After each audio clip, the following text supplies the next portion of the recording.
All right. Thank you for that Taliban news in the morning, Parne. Who's next?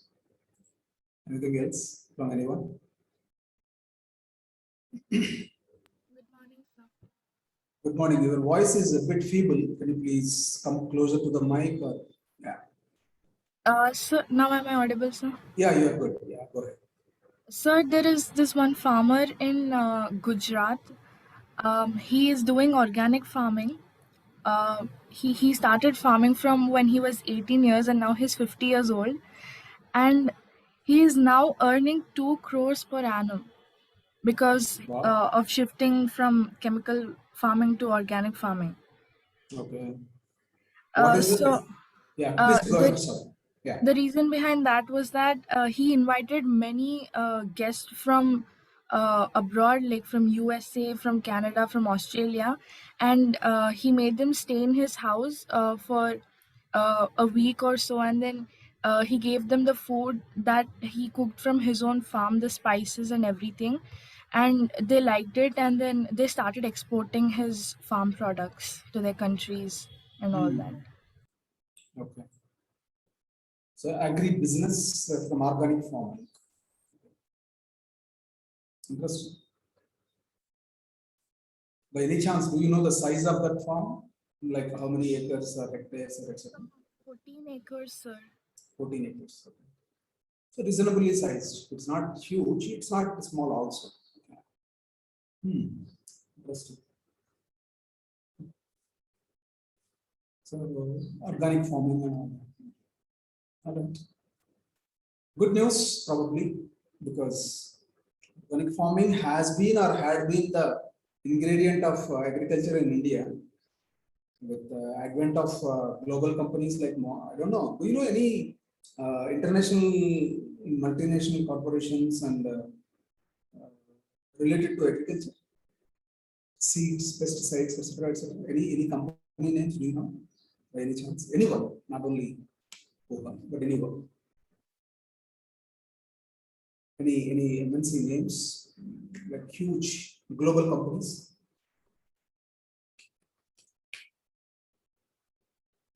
No. Have you heard about an organization called Monsanto? Bayer, DuPont. These are all like, I mean, of course, DuPont and Monsanto, they have merged now. Global monster, actually, in a way. And also pesticides and all other organizations, etc. They have the control of the seed. So organic farming earlier was like that. I don't know how, I mean, I don't know whether you know how the agriculture used to happen in India for most of the times. Now it is a little different. Let us say there is a farmer with a small area, let's say 1 acre. Rice paddy is the cultivation, for example. So from ages, the agricultural families used to procure the seed for the next crop. They were never dependent on some other company to supply the seed. That is how India or Bharat or whatever you call for ages, it has been working on. But globally, the corporatization and also the also the organizational involvement into agriculture also, because that is a good profit. See, that is a business. It is not life, or it is not the way of life or whatever. For ages, most of the Indian farmers, they use organic farming only because dairy like buffaloes or ox or even cow, based on the region of India, for every farmer, I don't know, even some of the movies also you would have seen. When you have a land which is a farming land, automatically you have cattle also, because cattle is not only for milk and milk products. Cattle is for the excrements of spirit of cattle can be used as fuel for the land, so that new fermentation and new aspects of worms and all that will develop, and the strength of soil. For thousands of years, we have been dependent on the soil. But what happened in the past 50 or 40 years? Soil strength has been eroded. How? Because of the chemical or related fertilizers and also pesticides. And Overuse of fertilizers, sir. Overuse also. Yeah. Those are not organic fertilizers, right? Those are all inorganic or chemical fertilizers. What is organic? What does it mean actually? I don't want to get into the chemistry part of it. If you remember organic chemistry of 10th or the concepts of it, inorganic chemistry means two different components interact and create something new. Inorganic. Organic means two components within their internal chemical, chemical bonding, they try to transform. That is organic. Even in business also, organic growth, people call. What does it mean? The company is growing by itself, not by mergers and acquisitions. That is inorganic. I hope you understand.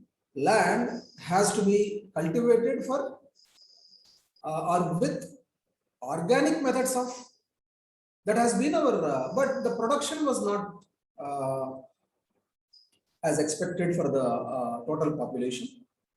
And also the relation between cattle, which has become a commercial product or commercial industry called dairy industry, which has become, that also became corporatized. And of course, you would have seen some, I don't know, Discovery channels, how the foreign dairy companies milk the cows or whatever. It's all totally mechanical, totally automated. There also automated systems are there, by the way. Every system or every industry, including dairy industry also. But for ages, farmers are the rural India where the agriculture happens. The link between land and cattle is not only for business, it is for the organic health of the land. But now the connection is cut. As far as my understanding, because there are various social activists related to this. Have you heard about a person called Vandana Shiva? Anyone? Not me. Lot of literature you can find on this, because if we depend on, if means our farmers now depend on the seed also, because we are not able to procure the seed from the previous. So there are crops related to biotechnically altered BT. Anyone from Warangal, Karimnagar, those areas, if they have land, or at least if they have some agricultural link, most of the cotton is chemically altered cotton now, biologically altered. It is not natural seed anymore. So there is no guarantee whether the seed will give the crop or not. It is all like, it's like, just sow that and pray to the God. See, rain, etc., is a separate thing. We can manage by having electric boards, etc. But who can change who can identify the property of a seed inside, whether it will give the crop or not? Chemically altered seeds. So, when someone says organic farming and foreign companies come here, those are the companies who actually have destroyed the third world countries' agricultural. That's my opinion. It's an opinion. So now, as a fashionable thing, organic farming and all that is for corporatization of agriculture. So that's why one of the first questions I have asked: what is the size of that farmland? Because more than 80% of Indian farmers, average size of their farmland is less than 1 acre. Now, through organic farming and marketing related to organic farming, and also revenue what a farmer can get through organic farming and all this advertisement and etc. I feel this is advertisement, by the way. The small land that each individual farmers are possessing as their livelihood, to whatever extent.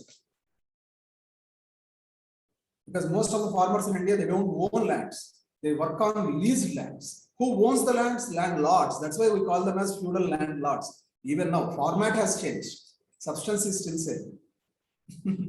We sitting in cities, we don't know. We don't know in the sense, most of us do not know how it works. Most of the lands under Binami or someone else are still with few people only. A lot of farmers are agricultural farmers whom we see, they don't own the lands. This Raitu Bandhu, etc., etc. This ultimately this go to a single statement: money flows up, water flows down, money flows up. That is how the system is designed as of now. So what happens because of that? When someone says organic farming, okay, these thoughts definitely reverberate in my mind. So since anyway you're here, I'm just trying to vent out, nothing more. And most of these gimmicks, I feel these are gimmicks actually. 2 crores. Our CM KCR also told in farmhouse I'm making 1 crore every day. I don't know whether you remember the statement or not. How can anyone make it? If that is the case, agriculture should be the most profitable business in India. But why there's so much of anguish there in our farmers? Why it is so? It's like gamble. Why it is so not real? Now, no agricultural families, next generation wants to continue the agriculture because livelihood-wise, it is not giving their livelihood. They would like to do something else. They can be a coolie in a city also, but they don't want to do the agriculture. Why? If it is so profitable. Anyway, I think it is becoming a political speech. So let me put a time out on that. So, Wuha, you are the culprit. No, just kidding. All right. Thanks for sharing that. A very touchy and feely subject, at least to me, because I'm not an agriculturalist, I am not a farmer, but still the reason and the backbone of India, the culture of India is totally related to farming, including our so-called festivals and so many things. Bonalu is a link to festivals. I mean, to agriculture, if you really look at Bonalu. Why? We are praying to the goddess so that the rains are controlled, because the month, according to Indian calendar, this is Ashad, meaning Adi or something we call in every. So rains should be controlled. Because of that, we should be safe in terms of health, so that we can continue our agriculture from Savan, Shravan. So my suggestion is get to the roots sometimes, not by just using our car and going to our grandma's or grandparents' house and enjoying the village so-called. I'm not talking about that romantic feeling of going to villages. Trying to understand the economical part. More than 60 to 65% of economy, indirectly or directly, is dependent on that. That means so much of organic way of doing it. Having cultivation in cities, and those things are, things are good. I'm not saying those are bad or anything, but the real agriculture is in villages. We have to reduce so many biologically altered seeds by these multinational companies and all. That is what my feeling is. In fact, the 3 new laws, and why the farmers, of course, in general, my opinion is most of us in South India are very happy, safe, cocoon. We are in our houses, we study, we go to US, we become chartered accountant, for example, I'm saying. Or it's all pretty much defined life, but not in most of the rural India, especially in the northern part of it, or the entire above Vindhya. So much turbulence, always, from historical standpoint also, a lot of invasions. What did we face historically? Happily living. Whoever comes, okay, Baba, you rule us. What is the big deal? I will live my life. That's how ingredients of DNA are also. So anyway, I think I'm debating a little bit, but that's okay. Yeah. Any other?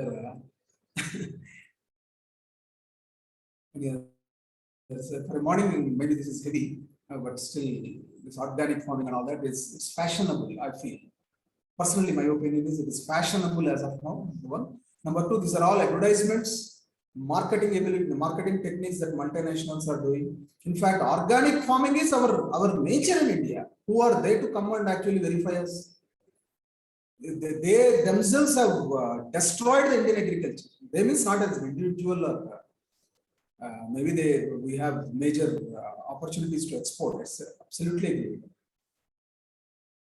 Entire things of food are chemically and modified, biologically modified, whatever we eat, including brinjal, including bhindi, everywhere the seed is modified, including us as a generation, our seed is modified. That's what I feel.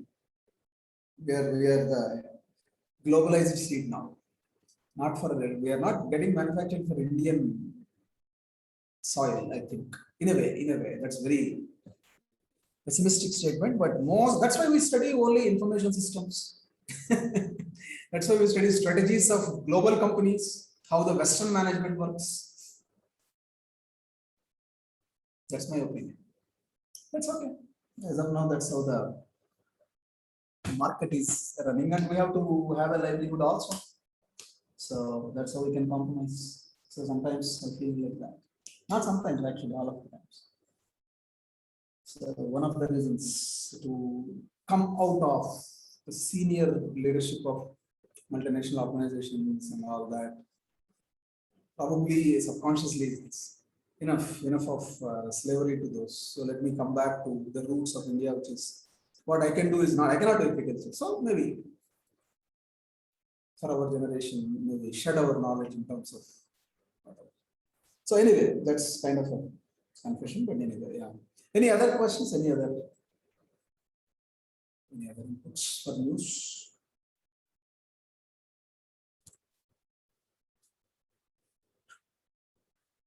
Yeah. Right. Good morning, sir. Satish, yeah, thank you. Sir, in Denmark, one bank called Danish Bank has launched a native interest rate for home loans, which is What did it launch? I'm sorry. native interest rate Negative interest rates. Okay, okay. for home loans, which is my native 0.5%. Okay, okay. So that means if you take a home loan, they will give money to us as interest. Yes, sir. Yeah, that's a phenomenon in Japan already. I think I mentioned sometime back. Generally, let us say if any person has some money, additional money, we deposit as a fixed deposit in a bank, for example. So typically, banks, what do? They offer certain interest rates because we are giving money to the bank or depositing money, our money in the bank, and bank can give it to some industrialists as loans so that they will charge more interest. That's banking industry. That's how the business works. Simple way. But in Japan, if we invest our money or not invest actually, deposit our money in the bank, we have to pay the interest to the bank. Bank doesn't give anything because industry is there, they don't need any more money. Already they have reached to certain level. Maybe this is the case here also. In the other way, so more and more constructions, we don't pay, but you start construction and create more demand. As a banking industry, we will support you. Maybe that is how the banking is working. Yeah. It's interesting. That means, what do you think? Why do you think it is doing that? Not only Satish, anyone. Why a Danish bank, Denmark-based bank? Why is it doing that? What is it? What is its policy? It's fundamentally against the principles of banking, right? What may be the reason? Any ideas? Any opinions?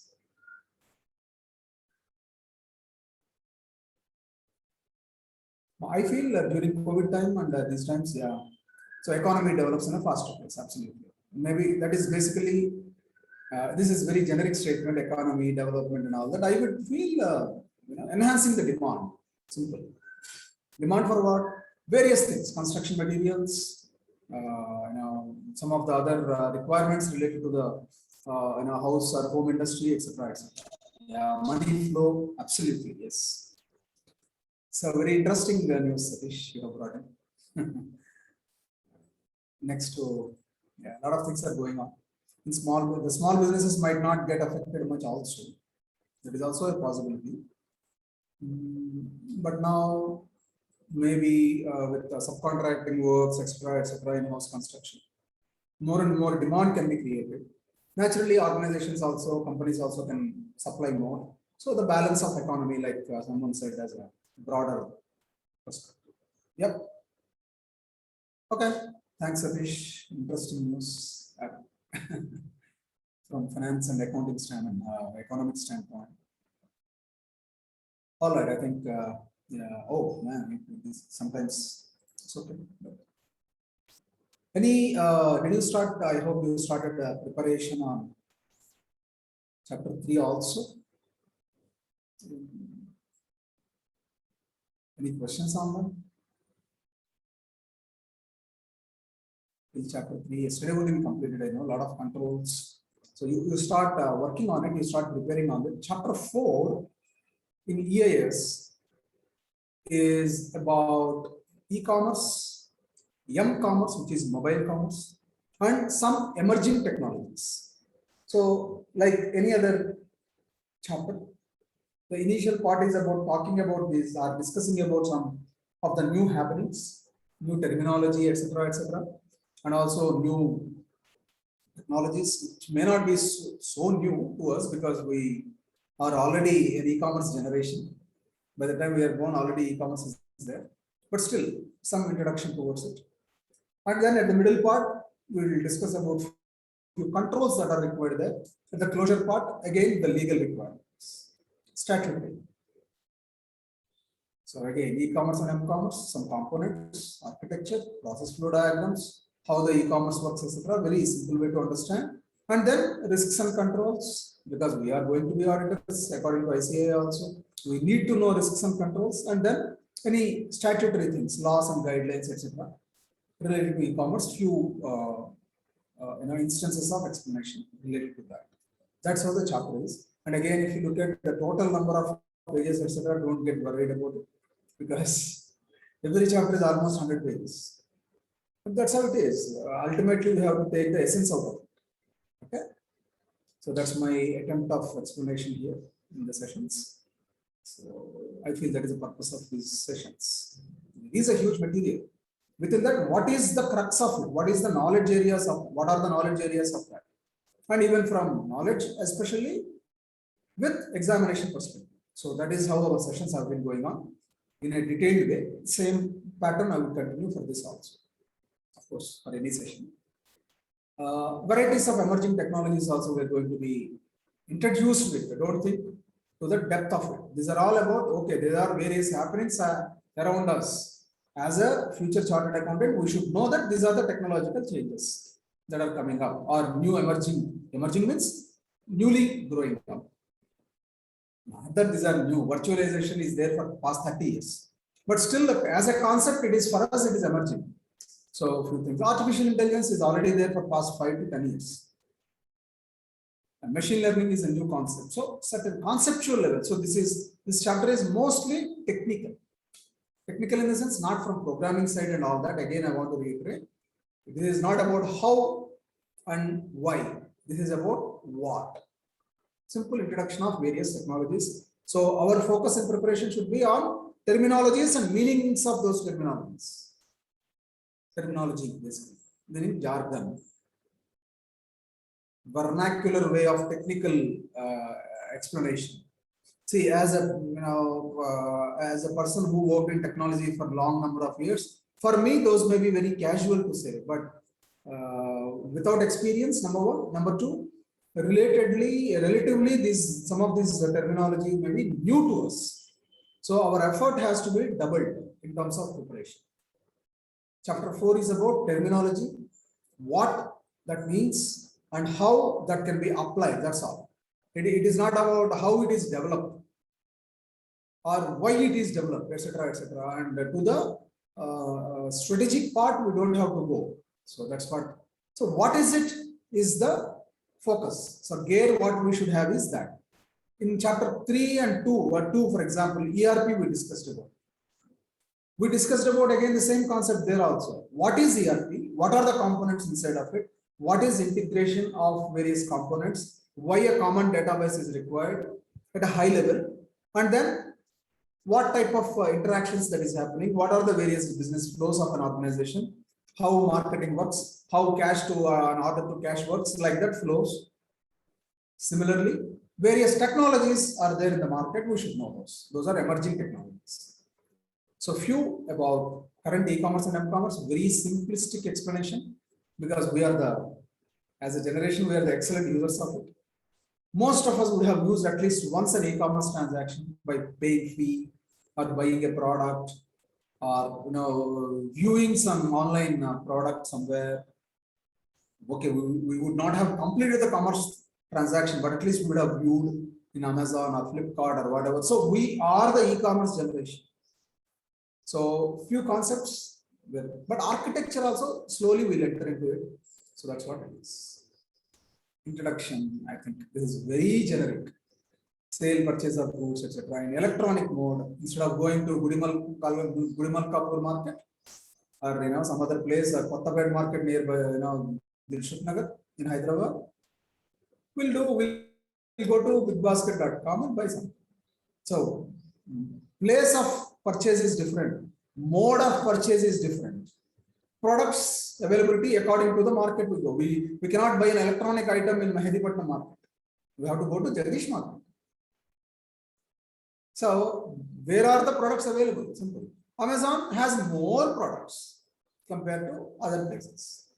There are some places where most of the products are available in the real market, same e-commerce. So because of technology, why e-commerce is what? Again, it is information system only, especially for commerce it is used. Ultimately, everything is commerce, you will understand that as we grow. Bottom line, you peel all the onion, you peel all the layers. Core is commerce. That's how it works. Any of the technologies, ultimately they support for what? For a commercial business. So e-commerce and its related technologies are definitely emerging, as well as already emerged. They're using the virtual reality also, real estate. I think I mentioned we don't have to go to a physical location and see and where which apartment I want to buy, etc. Sitting in your house through virtual reality, you can experience the place where you're going to buy. Already those products are there. How? That is also one variety of introduction to e-commerce in the reality, the real estate, like that. There is no end for this e-commerce and applications, varieties of things. You want doctors you can get connected to and pay online for consultation. Simple. E-commerce for medical diagnosis, not totally, but at least with a physical interaction without going there. So many areas of life are linked to e-commerce now. There is no, so you want a car, use Ola or Uber. You want something else, it's all on e-commerce transaction now. Almost all. In case of advanced countries, it is more than that also. There are so many other e-commerce applications. Innovatively, human brain is developing across the world. So this fantasy of conducting business electronically. Sometimes it can be global also. Companies can easily grow to global level according to the trade laws, etc., import duties, etc. But global level development we can do it. Customized according to the laws of the land, but the company is global. That's what is e-commerce global. Things are happening. So it's not a concept; it is a market force. So general discussion. We just read this. It is a process of doing business electronically, use of technology, same thing. But there are few varieties in the new way of conducting and managing and executing business, including it requires computer components as well as telecommunication components, because network is the most important backbone for conducting the e-commerce. If there is no proper telecommunication network, if it takes a lot of flack in terms of communication from one computer to other computer or through network, if it is not happening, number one, according to bandwidth, low bandwidth, number two, resilience, if the network is, so all the concepts of network, if those are not strong, if the security is not strong, e-commerce cannot be successful. Hence, the technology was developed ultimately for what? E-commerce. Of course, it is an innovation, but ultimately organizations do e-commerce because of this technology. So that's what it is. Varieties of methods: business to business, business to consumer, consumer to business, consumer to consumer, like OLS, etc., etc. And consumer to business also. Sometimes we can give certain feedback to business, etc. Varieties of e-commerce transactions. Consumer to government, government to industries, like online bidding process now, like that. It's everywhere, including registrations, e-commerce, right? You don't have to go to registration office to apply for a building permission anymore. It is online. You just pay it within 21 days or so with all the proper verifications what they have. They may approve, they may disapprove. Once it is disapproved, then only we can go there. Or we should go there. Like that, e-commerce transactions are.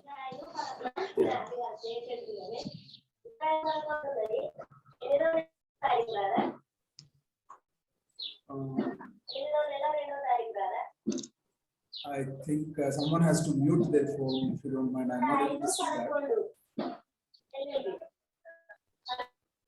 Yeah, thank you. So, a lot of growth happened, smartphones. Now we don't even need a laptop or a physical device. A lot of laptop is also a mobile device, by the way. But we have phone system now, and we can do so many things. Traditional e-commerce versus general discussion. If they ask a question like this, it's a jackpot in our exam, because we can apply wherever it is used. Few examples: wake up. Earlier we used to have alarm clocks. Old movies you see, mechanical things. Now mobile phone is everything. Like I'm not going to read everything, it's just social studies. Okay. Morning course like make and cook breakfast, multiple home deliveries. By the time you get up, you just put an order in Swiggy. Within half an hour, the breakfast comes. There are so many people they do that. You know that? Okay, maybe most of us are from middle or a little above middle class. We still have those. Okay, morning we have to cook ourselves, we have to eat, and all.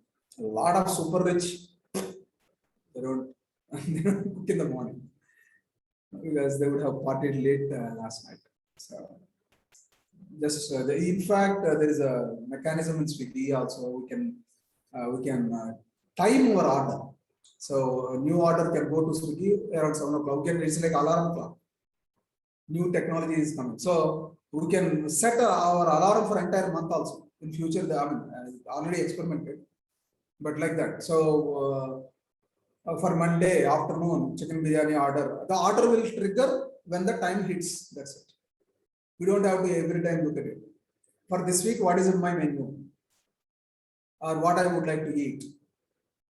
Put a pre-order in your pre-order table, and whenever the time hits, that particular time, order gets released to Swiggy and automatically produces. Why all this headache every day looking at that and all?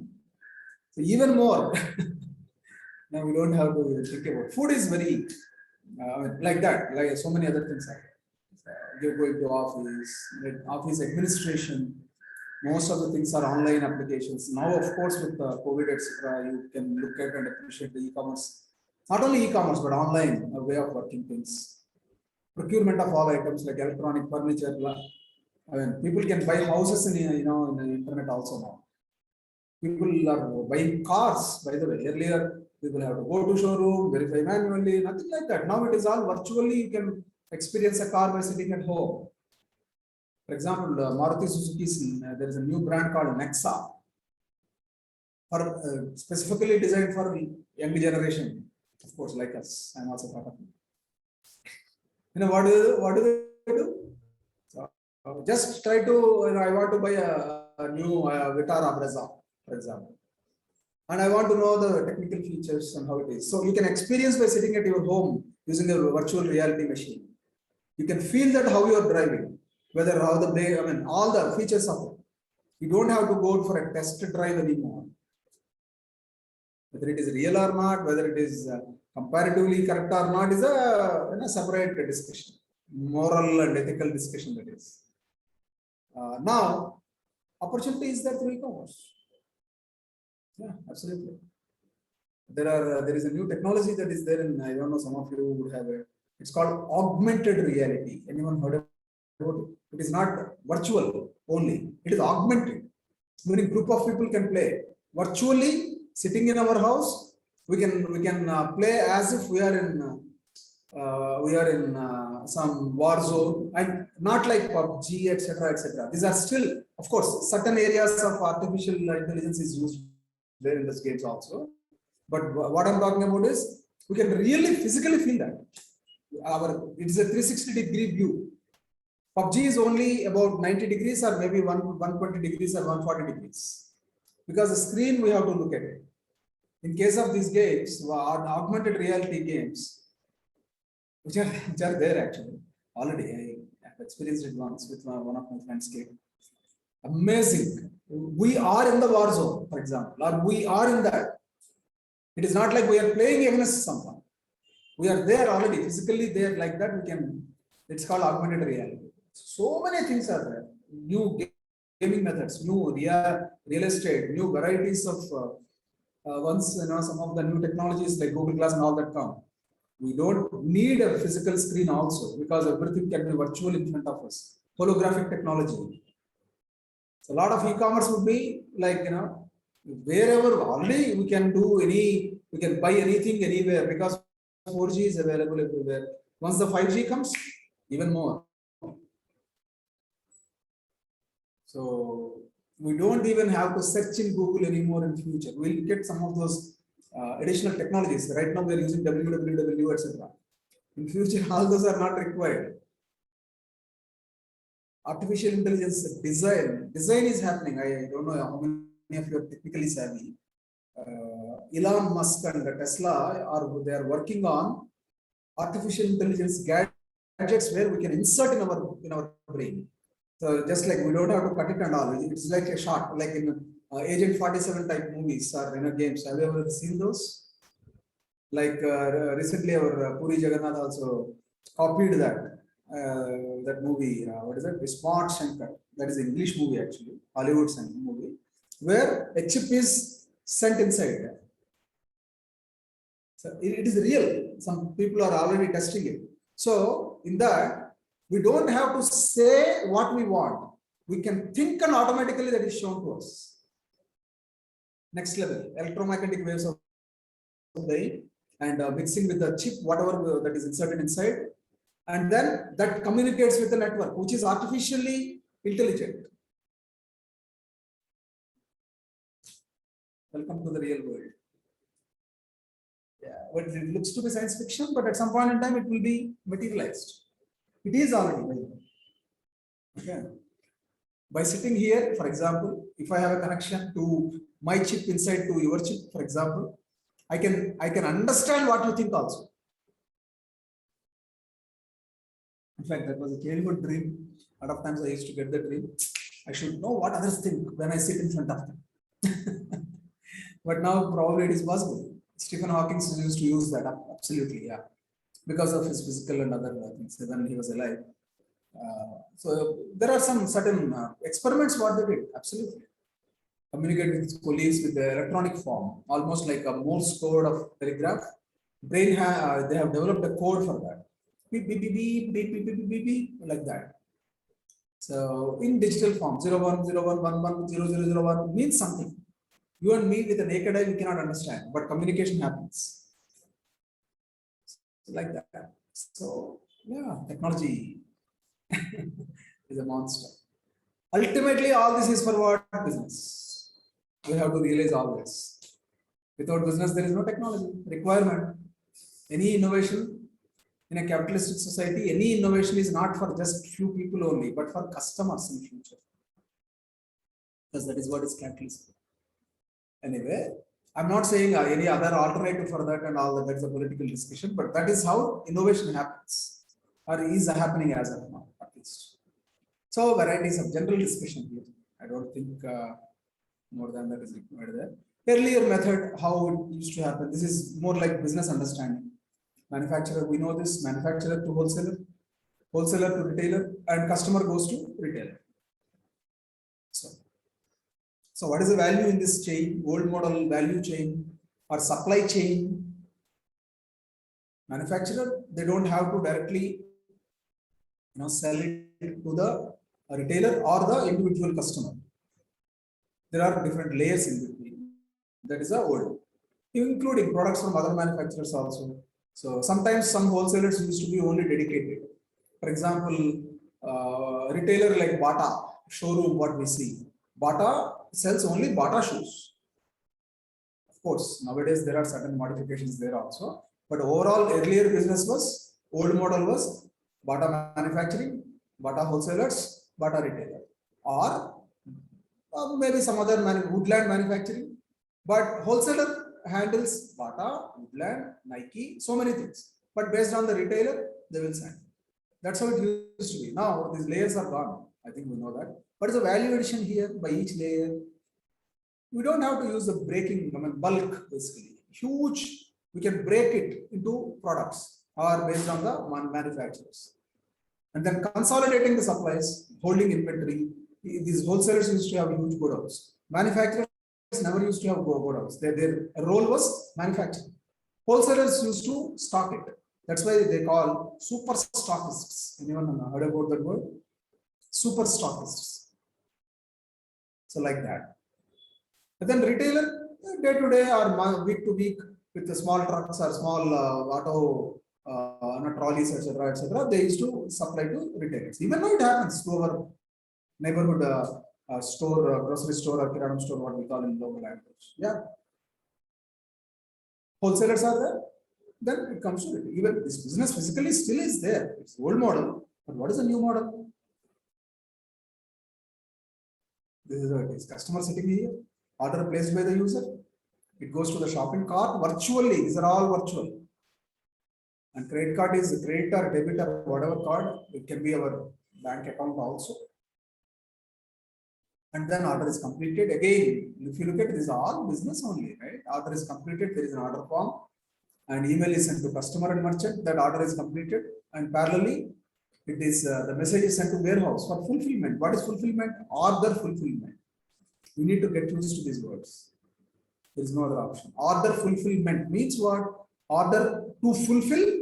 The request has gone to warehouse. What is the request based on our order form? How did it come from? I want 10 pens, like gel pens or what is it? Some other Mont Blanc pens, for example. Earlier, order used to go to manufacturer used to manufacture, that used to come to wholesaler used to supply. Now, directly, but where is the inventory stored? Again, there are some middle people, even now. But in this case, Amazon itself can do it, or manufacturers themselves with minor manufacturing estimations, they can do it. So situations have become more electronically connected, naturally. That is called e-commerce. That's why it is e-commerce. Yeah. Someone is asking a question. Let me look at it. Yeah. So since there will be no chance of physical verification of product, there will be a high chance of duplication and adulteration of both perishable and non-perishable goods in e-commerce. Possibility is there. A lot of times Flipkart was fined because of that, including perishable and non-perishable, like mobile phones. Instead of mobile phone, something else was sent, or even the internal components of mobile phone were modified before receiving it by the user. So possibilities, scams are always possible. And these things, most of the times, Reliance JioMart, for example, has got a negative feedback mostly by the customers because of that reason. Somehow they are pushing all their almost the products that were there in the inventory for a long time and which are obsolete or which are not healthy, etc., etc. Possibility is there, but still it is improving. Again, customer feeling. Your parents, if you ask, for example, they want to touch and feel the product. But our generation, we don't care. We just look at that maybe 360-degree angle. Amazon shows us, right? We want to buy a shoe. Earlier, we have to go to a shop and maybe test it also. Not required now. Why? That is how the assurance the e-commerce companies are bringing. But are there any lacuna in that? Yes, absolutely. There are always possibilities. But how do they overcome? By more and more quality checks. That's the reason why Amazon seems to be more reliable than Flipkart in most of the customer customer thought processes, because a lot of issues happened with Flipkart. Like this, you ordered some mangoes during the summer season in Big Basket. In the picture, it is super, but suddenly whenever you got that, it's bad. It's perishable. right? Good. Then the reputation of BigBasket at an individual customer level, and now with all the social media and photos we can keep and all that, it can create a bad publicity. So companies are also extra careful. Procedures are there to verify at their level, not our level. They just dump it and go. But we can return it. In case of return policies are, earlier there were no return policies. It was only one way. Then customers have complained to consumer courts, etc. Actually, earlier e-commerce transactions were not a part of consumer courts, but now those are. So these are all some developments, legal perspective also. Okay, and information technology law also has changed for this online consumer protection, etc., etc. So, like you said, yes, absolutely. But touch and feel, I don't think virtual life, right? Our life is mostly. Yeah, in future, that's how I feel. Yeah, mostly other than the physical relationship, if at all we want to have, other than that, everything can be virtual. I feel. Even now, already it is happening. Okay. Anyway, high chance, absolutely. Duplication, adulteration. Flipkart was fined because of that, multi-million dollars. Many Indian crores rupees. So possibility is there. Okay. Yeah, but how to overcome is what auditors have to do to verify the controls. So it's a preemptive question. I think it is a strategic question. Is it possible? Absolutely. That's the reason why our professions are still intact. We have to, in a way, I mean, from a lighter standpoint, we have to, in a way, appreciate the inefficiencies of a system, because that is our role. If every system is so perfect, what is the role of auditor? Hence, I'm not saying we have to introduce inefficiencies, but if an intelligent consultant, yes, we will do that. Anyway, I don't want to get into that and induce that thought into you. But yes, possible. Duplication, adulteration. That's why they have online verifications, sudden surprise visits to warehouses and manufacturers, and some verification processes, etc., etc. It's part of it. Okay. But again, I just would like to say, appreciate the inefficiencies from our professional sake. More and more inefficiencies, and more controls to be verified, more and more jobs for us. Happy life. If everything is smooth, then what is the need for verification? Tell me. In fact, a lot of things already are there into that stage. We don't have to verify most of the things because everything is automated. That's one of the threat for the profession, including auditing and accounting also. If you understand, I think I mentioned this earlier. That's why we have to beat that. That means I'm not saying we have to introduce the errors, but we have to beat the automated systems from our intelligent way of value addition. So that's why human brain has to, evolve beyond an automated method. Just by solving monotonously, just by solving some mathematical or arithmetic calculations, brain is not required anymore. That's what I'm saying. So innovatively identify the improvements required for business.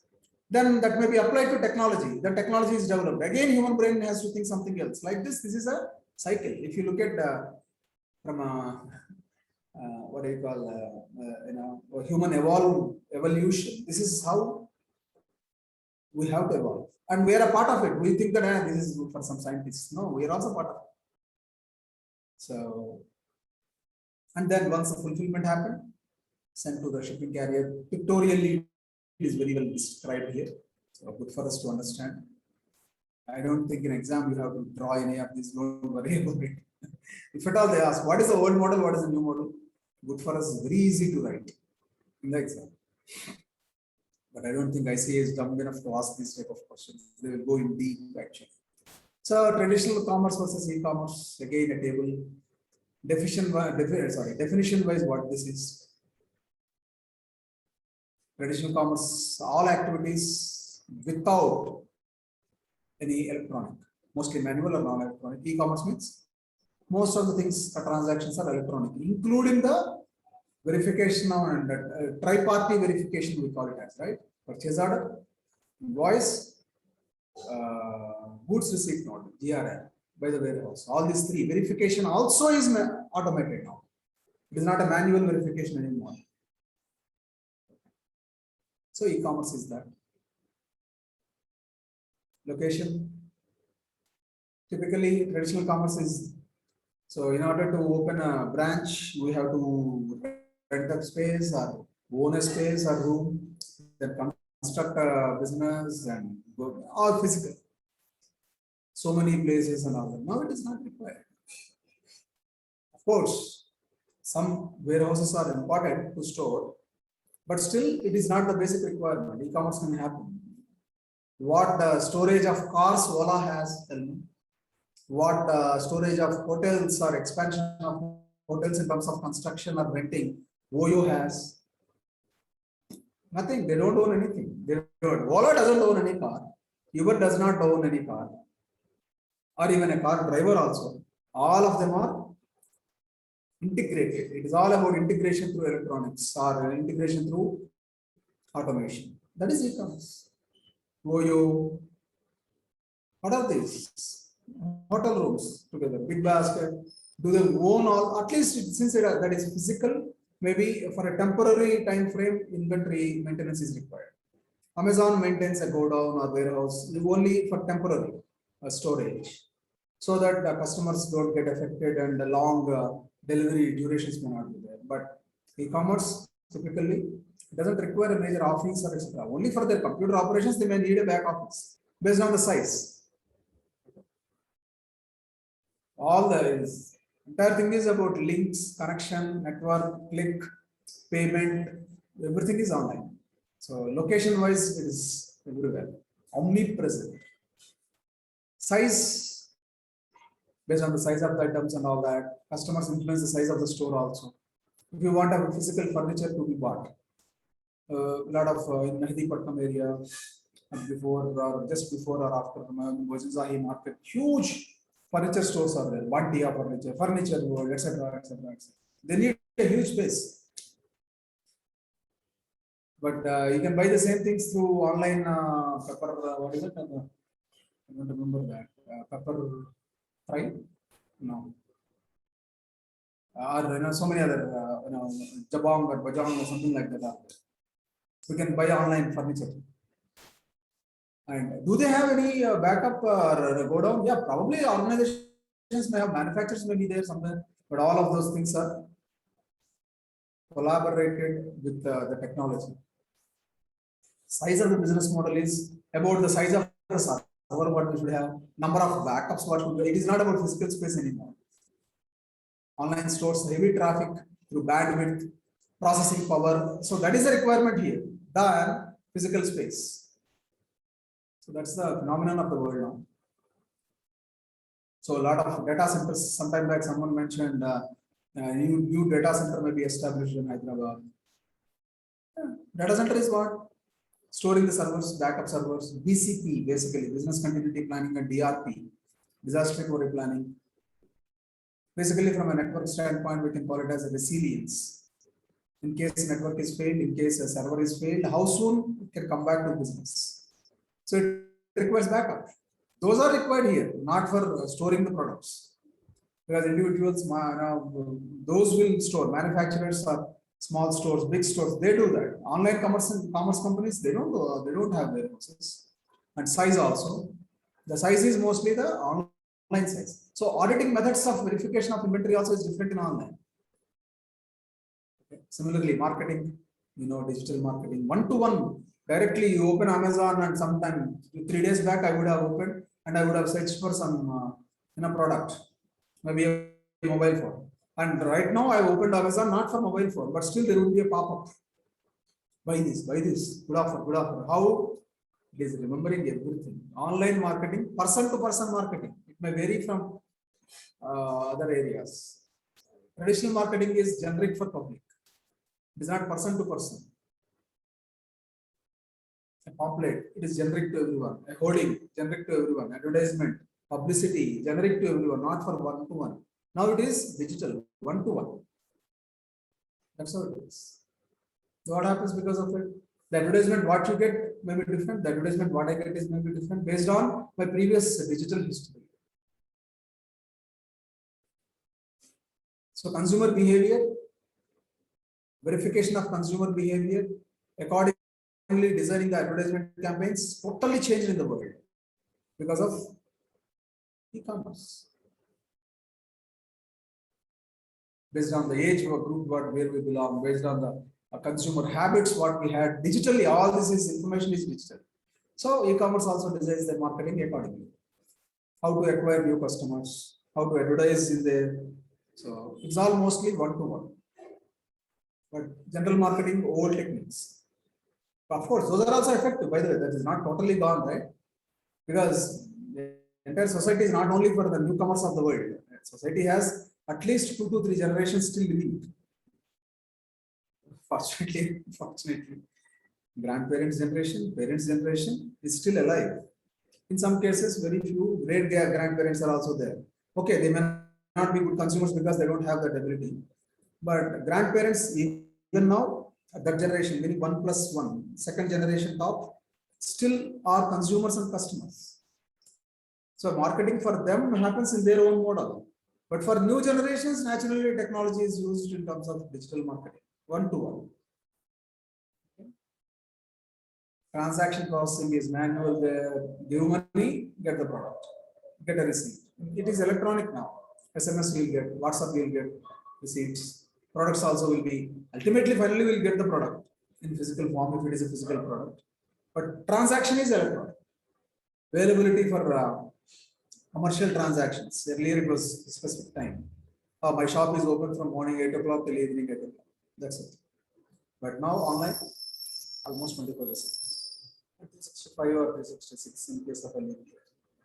So general information is most of us. But in case if there is a discussion on a question, generically different components we have to analyze it and write. So by definition, location, size, marketing, angles of analysis, these are called perspectives of analysis. General discussion this is. If you look at, we are not into very technical part yet. And nature of purchase, goods inspected, like someone said, in physical we can verify it hand with hand. Now virtually we have to verify customer interaction. Now it is screen to face, not face to face. Business scope, naturally we can have expansion in case of e-commerce much easier compared to other, and information exchange. There is no uniform platform. It can be through advertisement, it can be through publicity, it can be through a pamphlet, it can be through various different things. Information to be exchanged with customers. Nowadays, you can get email personally to us, directly to us, information wise. This was focus earlier.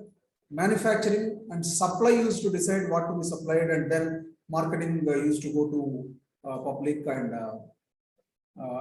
based on that they gather the demand and like that. So focus was from supply side, economically, if we really look at it, from not economically, economic standpoint. Meaning companies produce, they keep it in their godown, their marketing works and gets orders, sales completes the transaction. That's how. That means focus is from which point? From manufacturer point.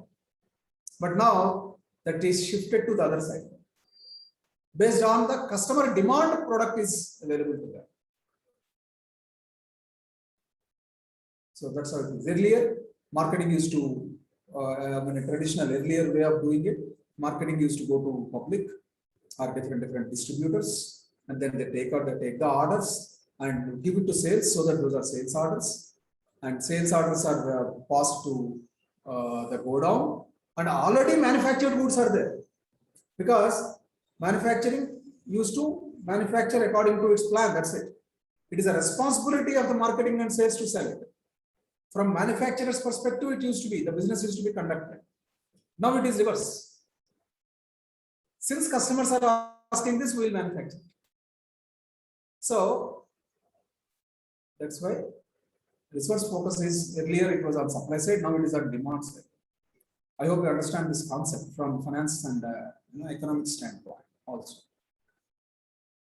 So why do we require more servers now for a company, for example? Earlier, we have to produce more things, so hence we need more machinery and more locations. But now it is not like that. Since there are more customers, we need more server from customer side. which is demand side. Flip happened in the business model. So major shift. Anyway, payment, you know that. Delivery of goods, there physically we get it right there. We go to retailer like Bata showroom, buy the shoe, come out as an example. Now online it may take certain time according to the timelines. There are some options and all that. Amazon, if you pay a little more or you're a premium customer in the without charge within the same day, something like that. But still, it has its own time. Customer cannot buy then and there because product is not available. It is the feeling of a product. But in case of the traditional, old generation, you ask them, they will feel it, buy it. That's it. Fraud, yeah, this is a question what someone asked me earlier. Relatively lesser as there is a personal interaction. You can directly verify the product. Fraud typically is not as possible as e-commerce because in e-commerce, a lot of legal issues, etc., and all that. A lot of loopholes for frauds. OLX is a center for fraud now. Most of the transactions there. Like that, there are varieties of possibilities in e-commerce for frauds. Absolutely.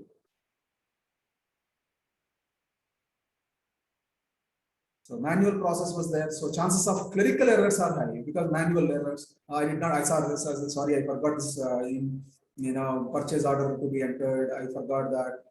So manual errors were there. Now it is not manual, automated process, minimizing the clerical errors.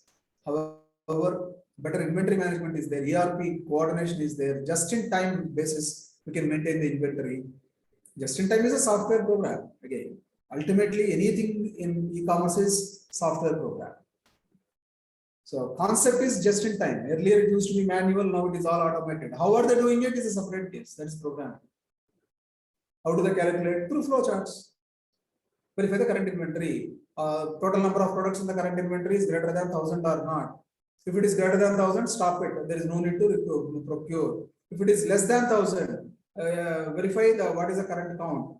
Current count of products that are in the inventory is 959. So put an order for 41 more. Just in time because we have already these 959 to be going out. So program. This is all just in time is a program. I just the simple example trivially I explained very casually, but look at the huge companies. Globally, they are managing all this. Look at Walmart. How is it how is it using its just-in-time methods, inventory management, or anything? That's how costing and estimation for costing and all that goes back. It's a reverse calculation. If you look at it. And the list doesn't end that. Profit impact. Cost incurred in the middleman overhead, a little profit is reduced in the traditional business. That's why a few products most of the products seem to be expensive for a consumer. But in the e-commerce, some of the middlemen are cut. So profit percentages, their commissions and all that can be, percentage of that can be transferred to consumer.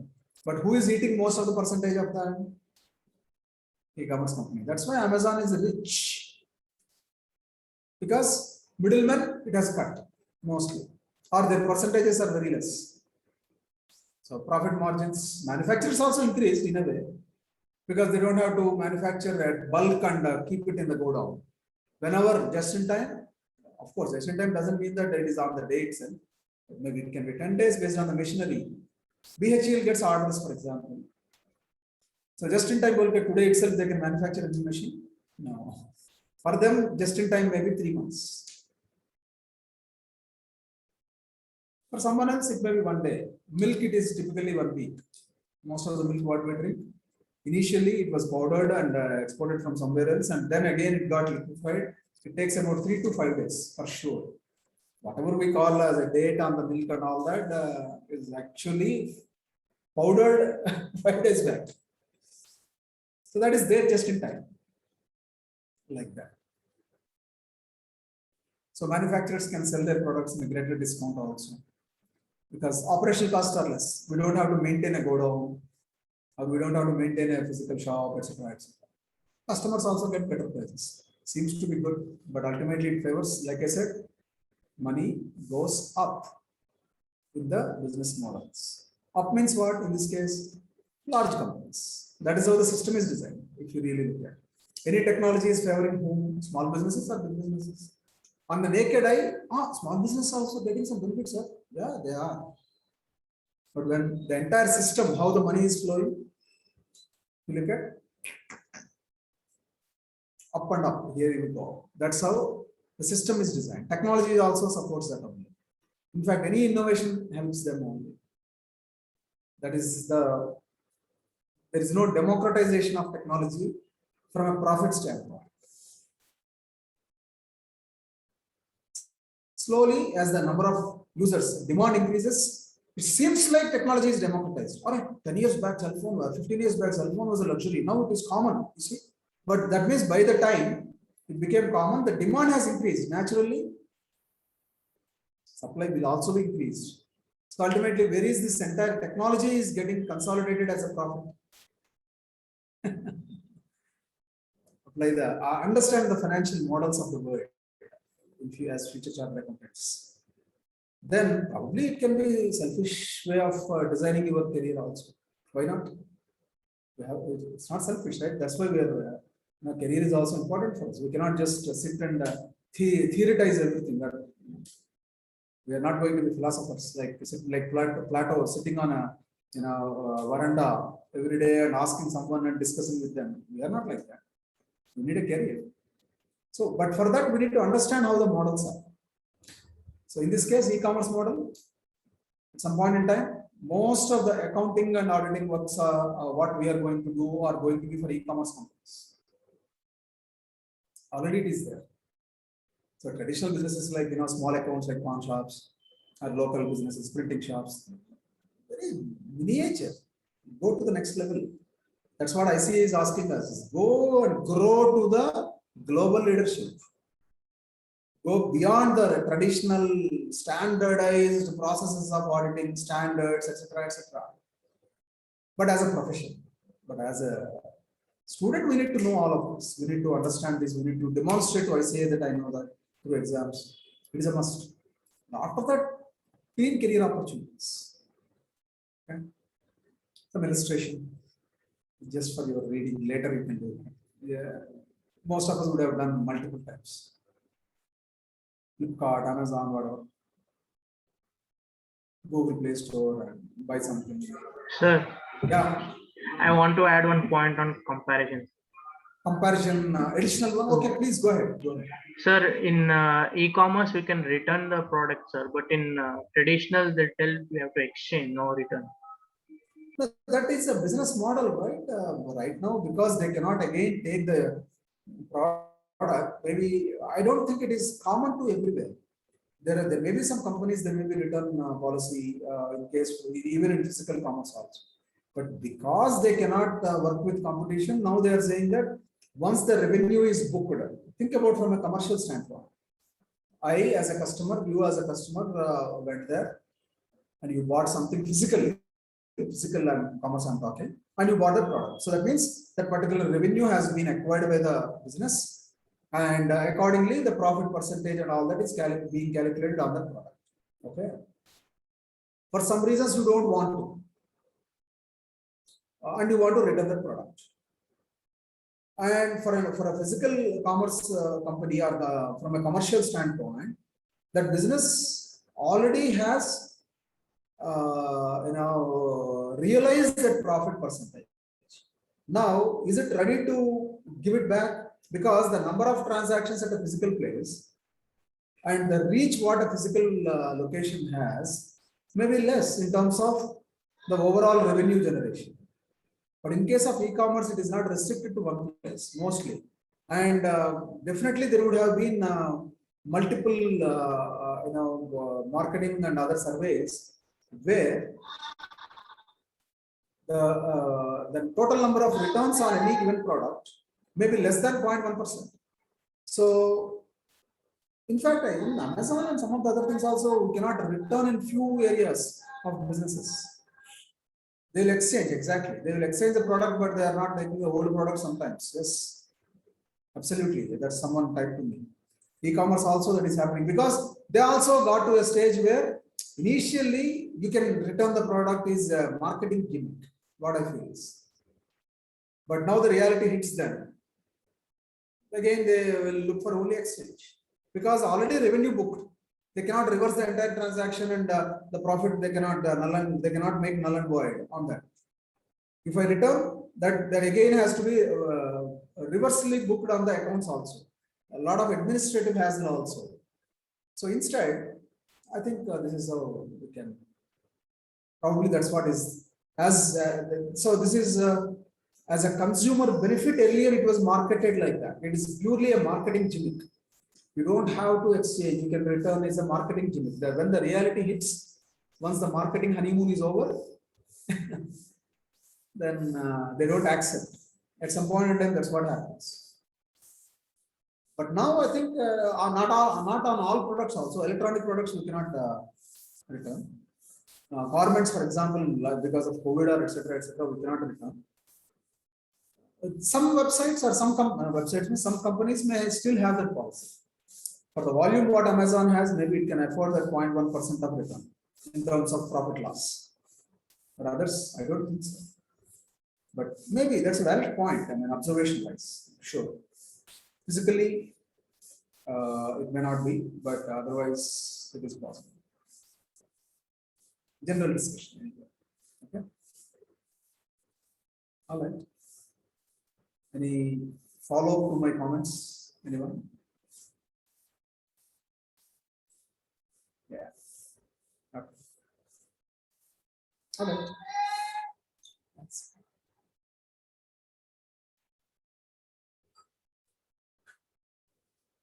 sorry. Yeah, but ultimately, someone is typing back. So ultimately, only the customer and supplier will only benefit, and the mediator between them will lose a lot. Then, in such case, this would impact the profit of the mediator. Then, what benefit will this exchange give to the mediator? No, I think very few transactions are. See, basically, some of the when we call as a mediator, those are the people who are the providers for us. They are not manufacturers. Like Amazon is not it's not just a mediator. I mean, from a general loose terminology, we can use that as a mediator as a word, but those are actually the ultimately suppliers for us. So what happens is from manufacturer and customer. From a manufacturing standpoint, earlier all the inventory costs, etc., are gone now. From a customer standpoint, the commissions what they were paying for the physical location, the so-called beautiful ACs, etc., and other costs related to fixed costs or variable costs, somehow those are all translated to the product price. All those costs were included in the products. Hence, from a retail standpoint, physical retail, it was not I mean, it is more expensive than online. So what is this intermediary or supplier like Amazon? How do they get the profit? Because the commissions what they are able to remove during this entire supply chain, major chunk of that commissions supplier is keeping. They are not transferring it to manufacturer. They are not transferring to customer. We feel as a customer compared to earlier physical showroom or wherever we go, compared to that, this is less expensive. But do we really know the profit percentage of the Amazon inside of it? That is the business model. That means, let us say 40% is for all, in a traditional commerce, 40% is the overall commissions, etc., etc. In case of pharmaceuticals, we cannot even believe. Sometimes it can be 1000% also. But now, online commerce, let's say Amazon is there, it would have reduced and transferred 5% to the manufacturer. So earlier manufacturer was getting 10%, for example, as profit. Now manufacturer is getting 15%.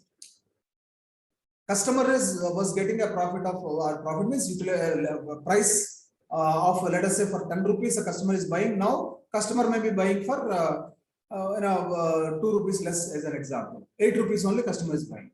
For example, I'm saying, or 9.5 rupees, the same example. So 5% is given to manufacturer, 5% is given to customer. So from a customer and manufacturer standpoint, still his profit is better than earlier.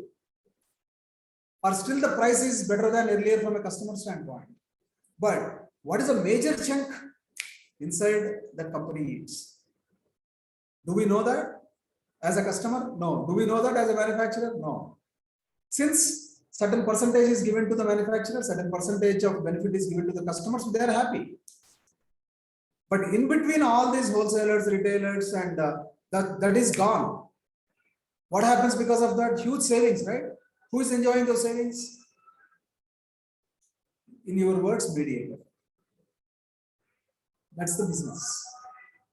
Business opportunity means that is innovation, what this technology has created in this business. Okay. Yep. Thank you for asking. Very intriguing question, actually. But at some point in time, these percentages to the Amazon also may come down. Hence, they will expand the volume. They will sell cow dung cakes also. For Pongal. Horrible, yeah. But anyway, that's okay. That's how the world is moving. Anything and everything is on e-commerce. So by expanding the products, by expanding the markets, by expanding to the different areas of life, they will enhance the percentages of profit. Not by only traditionally working on one thing. Like that. That's why those are globally topmost organizations. Yeah. Anyway, good question. So some illustration is here. You can go through that. How to do and all that. Do I have to explain all the steps? I don't think so. I mean, question is mine, answer is also mine, but that's okay. In this case, yeah. Go to Flipkart, buy something.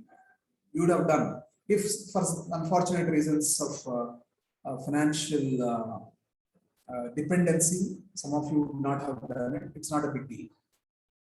Anyone here in our session never done any online financial transaction? Never.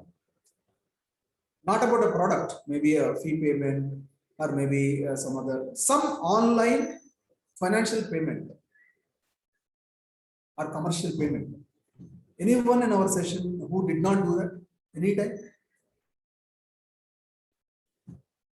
Utter silence. Why? Because it's part of life for us.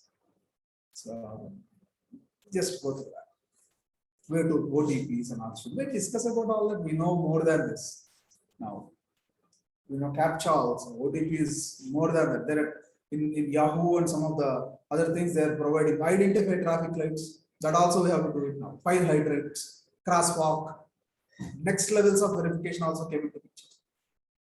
So these things are okay. The first e-commerce transaction, just for information and some fun, via mobile was supposed to have been done. Meaning, we could say or claim that in 1997 in Norway, Coca-Cola vending machine was configured. So I was sitting in probably as an employee, I was sitting in my desk. I opened my mobile phone, and that mobile phone has been linked to the local vending machine of Coca-Cola, and I paid my commercial money for Coca-Cola bottle. People say that this was experimented and successful in Norway 97. Just for information. So the vending machine delivered products on receiving the text messages. So machine reads the text message and it supplies the. So instead of us selecting it manually, etc., etc. Just a tidbit for discussion. What are the benefits? General discussion again. There is no technology involved in it for us to, or technical terms involved in it. Benefits to customers, various angles. From customer standpoint, how it is beneficial. Convenience, time saving, various options are there, varieties of things we can go. We don't have to walk into only one place. We can avoid traffic, pollution, and a lot of other agony of byproducts of city. We don't have to do physically. Sorry, and also some reviews we can find, which I personally don't believe, but yeah, it is possible sometimes. I must say we don't have to discard that, but it's okay. Reviews also can help us. Coupons and deals, anytime access, etc. etc. Coupons and deals are their marketing techniques, companies, but still sometimes it is okay. We feel that because those like we talked about, the companies like Amazon, etc. They're not transferring the benefit to the consumer totally, or they are not transferring the benefit totally to the manufacturer. Hence, they have heavy chunk of profits. Part of that they will release it as discount. What is the big deal? Or they want to release their inventory to the public. Big Bazaar, big Wednesday sale. That means there is some perishable good like tur dal or whatever it is getting all moisture and all that. They want to throw it off. Of course, they will process it and throw it off. But if they keep it more than that, it is not profitable for them. Rather, they would like to clear the inventory. That may be another reason. Like that, varieties of things. From a customer standpoint, it is benefit to us, absolutely.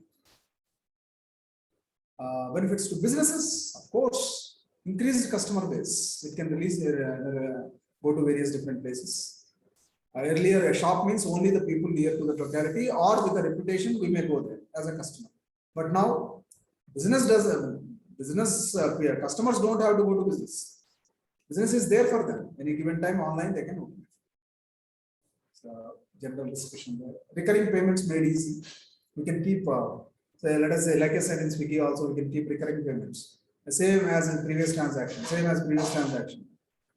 Most of the Hyderabadis order chicken biryani like that. They don't type every day chicken biryani separately. Not every day, whenever they do. The most favorite product of entire South India was chicken biryani by Swiggy. So again and again, why maybe Cave Bahar or Paradise or Bawarchi, based on the availability of the Swiggy, we'll select Monday Bawarchi, Tuesday, Wednesday, that something like that. Payment is always same. Whenever Bawarchi is selected, payment of that only goes. Automated payments, repeat payments. From businesses also, from sellers also. So uniformity of scaled operations, like so each business has a number of operations. So for each of those operations, fixed. Maybe some tax verification and all that also is added there, and then sent. Individual level as well as business levels. Instant transactions. Business can be sure what they are selling. They don't have to wait how many customers will come, what may happen. Once the customer is there, that's it, sale is complete. In general. So they know it. Transactions are instant. Provides dynamic market, of course, several players. Yeah. And the reduction in cost for because for buyers from increased competition, so that more and more open marketplaces electronically will be there. For suppliers, electronically accessing online databases is very easy. Products, object-oriented databases, photographs, videos, they can keep it in the database based on customer click. That can be so it is very easy to demonstrate also technically. Overhead costs, advertising costs definitely reduced tremendously. Of course, new advertisements digitally and all other angles will come, or that is part of advertisement. And also efficiency improvement. Why? Reduction in time to complete transaction. Customer comes there, and in fact, online business, we don't want to spend a lot of time just completing a transaction. We may browse as a user, but from a business perspective, quick transaction is quick. So reduction in errors, of course, because it's all automated mostly. Automated errors are not possible. As auditor in future, we are going to verify those through our auditing procedures, controls, etc., etc. But still, manual errors can be reduced a lot. And reduction in inventories also. A reduction of risk of obsolete inventories. Old things we can, like demand of, like I said, Big Bazaar sale, Spencer's sale, that sale, hit sale. What is this? Throwing off at relatively cheaper prices for a customer perspective, but for company, still it has to make some profit. Otherwise, they don't sell it. No business runs for charity, and it should not run. Simple. There are some non-profitable businesses, those are charity businesses, those are different. But no commercial business, sorry, let me rephrase. No commercial business runs for charity. So they have all their plans. So they can reduce the inventory also. Instead of, which is better to store it or to sell it off for reduced price? Marketing decides it. Sell it off. Which is more costlier to store it? Wait for, especially garments or old models. Just throw it off at cheaper prices so that we can recreate our inventory with more fresh models. Food, perishable goods, same thing. So creation of new markets is possible, easier entry to new markets, low barriers to entry. We don't have to have a physical investment, heavy investments, it's all about technology. Investment barriers are not there. Use a technology and enter into any market according to the laws of the land, of course. Small and international firms, small and large organizations, they just be on www and conduct business on internet based on the laws, of course. LAWS laws. Better quality of goods they can provide, improved varieties. They don't have to keep the which is not so qualitative products. So they can add some of the cost of throwing off the wastage also to the existing product. They can. That's why prices are variable in online. Of course, real time also, but mostly variable here. Why? One day a bread may be 32 rupees, second day it may be 28, third day it may be 34. In online, not physical. Typically, it is printed there. So like that. Elimination of time delays also is possible. So business-wise, a lot of advantages if you look at. By the way, I'm not spending much time to how to remember. These are generic stuff. Think like a business person. You'll understand this and you can write. If at all a question comes. So user perspective, business perspective, and then benefits to the government also. How? I don't believe in it, but anyway, instrument to fight corruption. Most of the corruption happens online.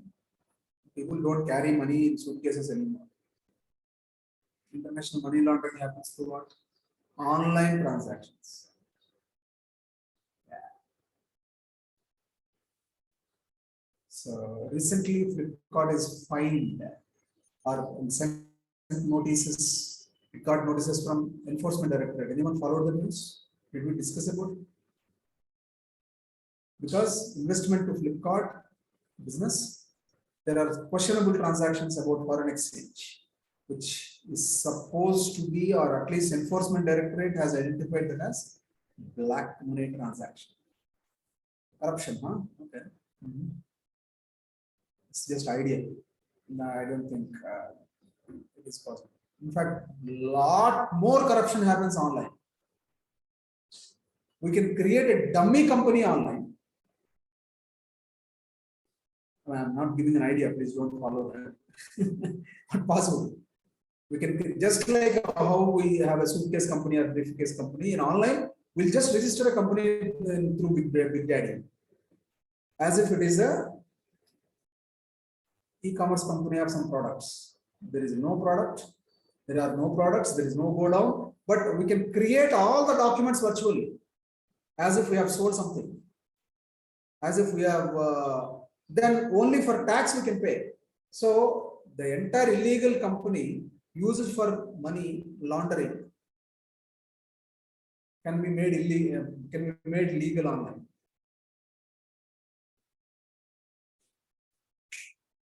How do we know so many online e-commerce companies? Do you think really they have business? Personally speaking, human brain is much more intelligent than all these laws. So whenever there is a law, always there would be another utilization for negative purpose or whatever purpose against the law. That is how it is possible. Unfortunately, a lot of chartered accountants are also involved in this. People say that. I'm not vouching for it. So reduction in use of ecologically damaging materials, etc., etc. Wastage to be thrown out, physical wastage. We can reduce it because just-in-time methods can be there. More discounts, we can sell it off. So wastage and damage to the environment. So government doesn't have to have more wastage, etc. More and more. For example, if I eat some food at my house, how much wastage I have? If I order some food from a restaurant, how much wastage in terms of ecologically? One pizza, if we want to eat, pizza, the dabba, the box, some additional flakes or whatever there, chili flakes and oregano or whatever we call. So those things. And additionally, some other food item like garlic bread or etc. Some toppings like cheese or etc. Additional things. For one product to be used, there are 6 or 7 additional garbage we are generating. But ecologically damaging garbage are not a separate case. More and more online transactions, more and more garbage. We would have ordered for a earphone or maybe earphones, not the headphones, earphones. But that comes with a some cardboard material package. What is that? We're not garbage we are creating to the world. This is all, I think, benefits to the government from a material standpoint, it's okay. So that's how it is. Benefits definitely are more for corporate and also business also. I mean, individuals also. Government also, it has some of the, so verification wise, government has some problems because private industry is technologically savvy, but governments are not. Hence, private companies can cheat governments more through e-commerce, if you ask me. Private companies means e-commerce companies. Why? Government is not as technically advanced as private. Again, it has to ask for some private consultancy only to verify other private companies of e-commerce. So it's a deadlock. So that is some disadvantages. Internet connection definitely. Without internet, nothing we can do. So all this fine and dandy discussion, great e-commerce, this benefit, that benefit, ultimately depends on what? Internet. So who's the backbone? Internet is. It's a huge risk. And sometimes startup costs may be more like connections, internet, hardware, software, setup, maintenance. We can call it as e-commerce is very cheaper. Compared to physical go downs, physical storage of things and physical shops and all that, and rents and maintenance, etc. Yes, absolutely. But still, there are some costs involved technically like this. High startup costs. Startup can be really high in terms of cost. Legal issues. These are general for any business, but e-commerce also has legal issues, disadvantages. Because information technology may not, information technology law may not be as matured as previous other laws. Company law, for example. Traditional how the companies should work, there is in company law. But newly formed e-commerce companies, that law may not be there. So which is legal, which is not legal, sometimes it may be a gray line. It's not a white and black. So that legal issues may arise. Just to read through this. And sensitive data can be to strangers, thanks to Pegasus, etc., etc. Not e-commerce only, but otherwise also. Sensitive personal data, how it has to be handled, what are the legal requirements there, how it is punishable by offense, so many things. Some business processes may never lend themselves to e-commerce. Perishable goods sometimes even now. Costlier like jewelries, like diamond business. Generally it is physical because people have to verify that. So perishables are there now, but still it is not so profitable for companies. So like that, some businesses will not go into that area. And cultural impediments to e-commerce, meaning customers like boomers, we call them, right? Who are boomers? Baby boomers of previous generation, maybe parents' generation and grandparents' generation. They are not ready for that. It's not a disadvantage actually, it is a reality. But from a business standpoint, they may not cover those as customers. That's a disadvantage. So that duality, after only 2 generations, entire customers may be e-commerce based customers, because you or us later, next generation, and after the generation, probably more and more companies may be, because old generations are almost extinct. So old thoughts are extinct.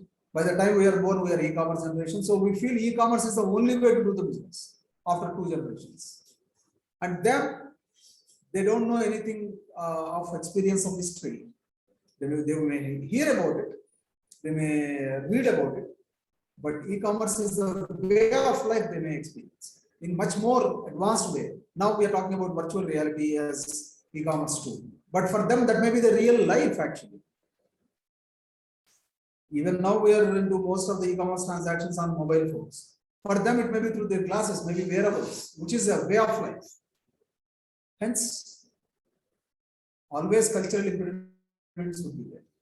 Security concerns, I think, security is huge risk, and that's why it is costly also to maintain the security. Technical obstacles, etc., to be worked on. Hence, our life as auditors would be happy because we verify all those controls. More processes, more controls, more careers in auditing. Simple. Sometimes that auditing career also can be automated, but we should beat that automation from our brain. So we need to know the processes, study well, know the controls, know the auditing procedures, and beat the system later. That's how it is. Okay. So general discussion. Again, the first part of this chapter is very generic. Any questions on these concepts? Because we'll put a stop here.